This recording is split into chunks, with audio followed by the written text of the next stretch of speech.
Situation হয়েছে সেই জায়গা থেকে সরকার ভূমিকা পালন করবে।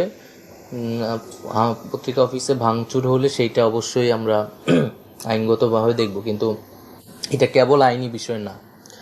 এটা আমি তো আমার আলোচনায় বললাম যে বিগত সময়ে গণমাধ্যমের ভূমিকা নানান প্রশ্নবিদ্ধ হয়েছে, নানান গণমাধ্যমের, এবং মানুষের কিন্তু অনেক ক্ষোভ তৈরি হয়েছে নানান কারণে গণমাধ্যম বা বিভিন্ন গণমাধ্যমের উপরে আসলে। তো মানুষের যে ক্ষোভ তৈরি হয়েছে, এটা কিন্তু সাংবাদিকদের বা ওই গণমাধ্যমের দায়িত্ব এটা স্পষ্ট করা কেন মানুষ তাদের প্রতি বিক্ষুব্ধ।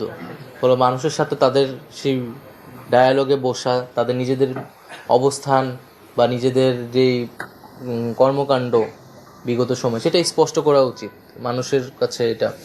তো সেই জায়গায় এবং আমরা এটাই বলছি যে এটা গণমাধ্যমের ওইখানে দায়িত্ব আছে।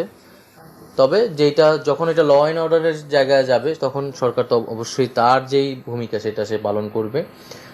সেই জায়গা থেকে আমরা বলেছি যে আমরা যদি পত্রিকা অফিস ভাঙচুর বা চাপ প্রয়োগ করা হয় সেটা তো অবশ্যই আমরা মেনে নেব না, এবং আমরা সেক্ষেত্রে সহায়তা করব। কিন্তু পাশাপাশি জনগণের ক্ষুব্ধতা থাকলে তারা সভা সমাবেশ করবে শান্তিপূর্ণভাবে, আমরা সেটা শান্তিপূর্ণভাবে যাতে করে সেই আহ্বান জানিয়েছি। সেক্ষেত্রে পুলিশও যাতে দায়িত্বশীল আচরণ করে এবং শান্তিপূর্ণ